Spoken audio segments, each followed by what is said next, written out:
Let's be honest, disagreements in meetings, they're gonna happen. It's just a fact of life. But how you, as the leader, deal with them, well, that's what makes the difference between a super productive meeting and a total train wreck.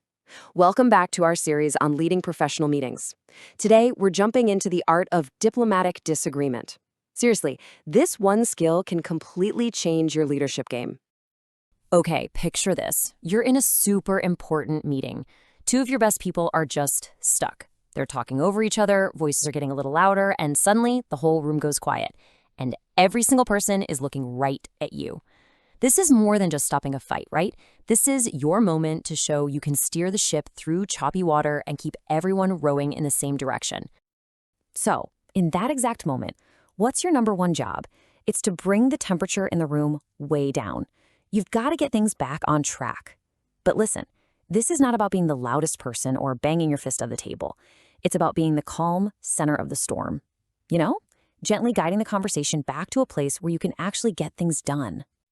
But how do you actually do that? It's not about having some magical phrase memorized. It really starts with a huge shift in your mindset, a totally different way of thinking about disagreement itself. And this one core idea is going to guide everything you say next. And here it is. This is the whole key, right here. Disagree with ideas, not people. It sounds so simple, but think about it for a second. When you focus on the idea, you're not attacking someone's intelligence or their hard work. You're just looking at a concept from all sides. And that one little shift takes a personal conflict and turns it into a team effort to find the absolute best solution. It's a game changer. This brings us to a skill we call diplomatic disagreement. And it is so much more than just being nice. It's a strategy, really.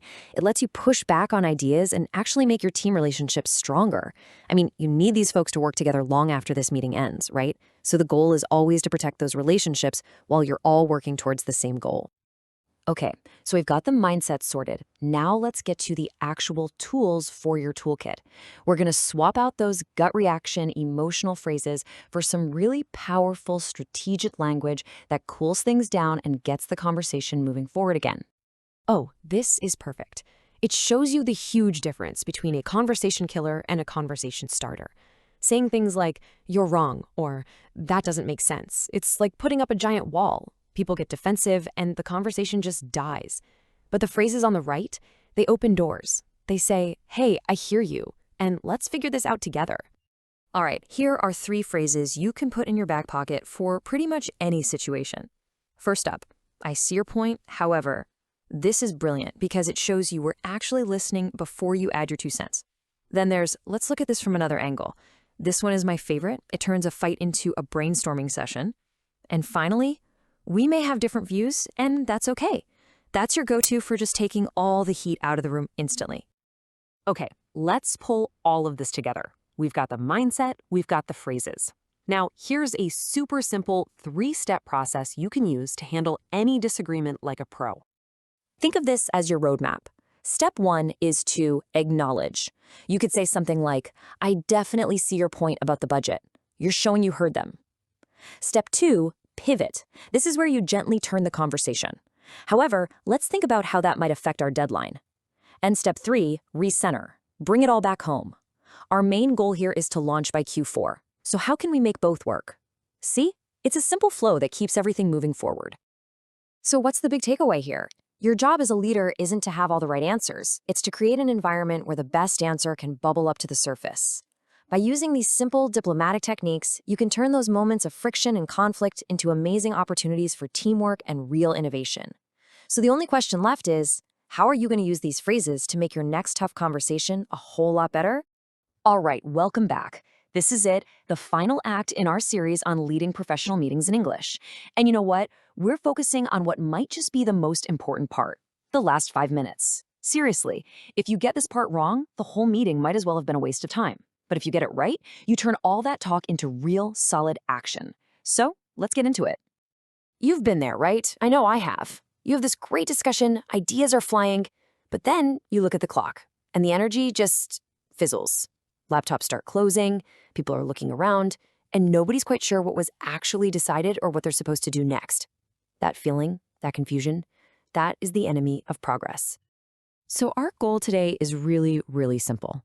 I want to give you the language and the framework to make sure that never happens to you again. We're going to learn how to take that big cloud of conversation and turn it into a clear, straight path with measurable results at the end.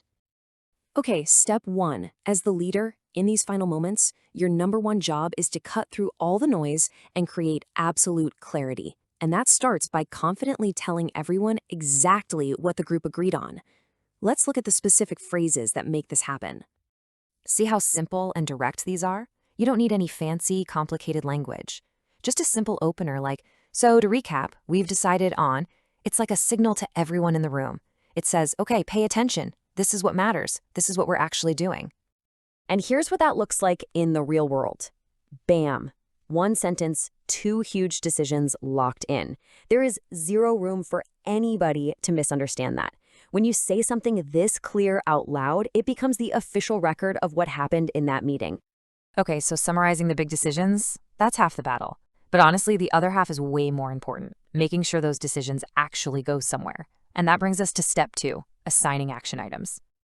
And let's be really clear about this. Assigning tasks is not just, administrative work. This is leadership. This is how you empower your team, how you give them clear direction and accountability.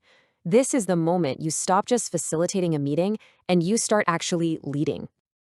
This simple little table you see here, this is your best friend. For every single decision, you need these 3 things. What is the task? Who is the owner? And that means one specific person. And what is the deadline? No vagueness. Sarah owns the plan. John owns the brief. Maria owns the data. Crystal clear. And to fill out that framework, you use direct, simple language like this. You can start with something formal, like action items are as follows, or you can just cut right to it. Look at the power of John will handle X by Friday. In one short sentence, you've got the task, the owner, and the deadline. No confusion possible. And here it is in practice. Just perfect. A self-contained, complete action item. John knows exactly what he needs to do, and, just as important, everyone else in the room knows that John is the person to talk to about it. A single sentence like this probably eliminates a dozen follow-up emails. Just think about that for a second. So, you've summarized the decisions. You've assigned the action items. Now you just need to land the plane. And how you end the meeting really sets the tone for all the hard work that's about to kick off. The goal here is really twofold. 1, you have to leave no doubt in anyone's mind that the meeting is officially over. And 2, you want to do it in a way that makes your team feel valued and ready to get to work. That final impression really, really matters. These are your standard go-to closers, and they work. They're polite, they're professional, they get the job done. Thanking everyone is always a classy move, and saying we'll follow up with notes is a great way to subtly remind everyone about the action items we just set. But what if you want to sound like more than just a good meeting manager? What if you want to end with a line that really projects leadership, that projects a strategic vision? Well, there's a phrase for that. And here it is. This is that executive level close. Let's just break down why this is so powerful. Thanks, everyone. That's appreciation. Let's stay aligned. That reinforces teamwork and a shared goal. And move forward. That signals momentum, progress, action. It's short, it's strategic, and it's incredibly motivating. So if there's one thing you take away from this, it's this. The end of a meeting is your single biggest chance to really show your leadership. A clear summary, concrete actions, and a polished, forward-looking close, these aren't just good manners. They are a direct reflection of your ability to lead your team. So I'm going to leave you with this question to chew on. In your very next meeting, when it's time to assign tasks, who are you going to choose to own that first critical action item?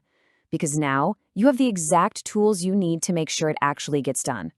All right, here we are. Welcome to the final part of our 6-part series all about leading professional meetings in English. We've laid all the groundwork, and now it's time to look ahead. In this explainer, we're going to get you set up with the skills you need to not just get by, but to really shine in today's global workplace. So here's what we've got on tap today. First, we'll talk about the new meeting room.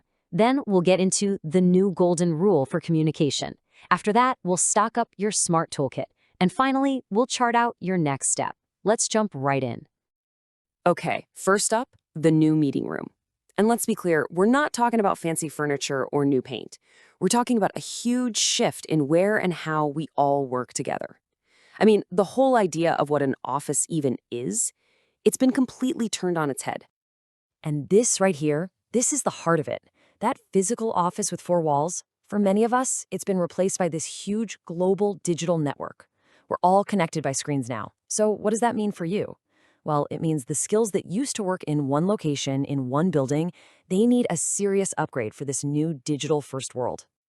So, what does this new reality actually look like? Well, it really breaks down into three key environments you have to get good at. First, hybrid and remote meetings, where some people are in the office and some are dialing in. Second, leading multicultural global teams. You're working with people from all over the world. And third, and this one is so important, asynchronous communication. That's just a fancy way of saying you can make decisions and share updates without everyone having to be online at the exact same time. Now, if the meeting room itself has changed so dramatically, it only makes sense that the way we communicate has to change too, right? This new environment needs a new golden rule. So what's the new standard for great communication? Okay, and this is probably the biggest mindset shift you can make. In the past, the goal was often to sound impressive, to use big, complex English words. But the new goal, the better goal, is just clear English. For instance, instead of saying, we must leverage our synergistic capabilities to actualize our strategic objectives, just say, we need to work together to reach our goals. See the difference? One is confusing, the other actually gets things done. The skill we're aiming for here is what's called professional clarity. Now, this isn't about dumbing down your ideas, not at all. It's about being so clear and direct that your message connects with everyone, no matter what their first language is or where they're from. It's about building bridges, not walls. Okay, so once we've got that new golden rule locked in our minds, let's talk about your SMART toolkit. The right technology can be a huge help in achieving that professional clarity, and honestly, it can make you a way more effective leader. So what's the real game changer in your toolkit? It's all about embracing AI-assisted workflows. Why is this such a big deal? Well, think about it. When your team is spread all over the planet, AI can handle the tedious stuff, like taking notes and writing summaries, which frees you up to focus on the things that really matter, like strategy and leading your team. Do you ever finish a meeting and worry that nobody's really sure what the key takeaways were? Well, this modern workflow solves that. It's so simple. Step 1, you just focus on leading an amazing discussion. Step 2, you let an AI tool handle the note-taking and summarizing. And Step 3, you share those perfectly clear key points with the whole team. And just like that, everyone's on the same page no matter what time zone they're in.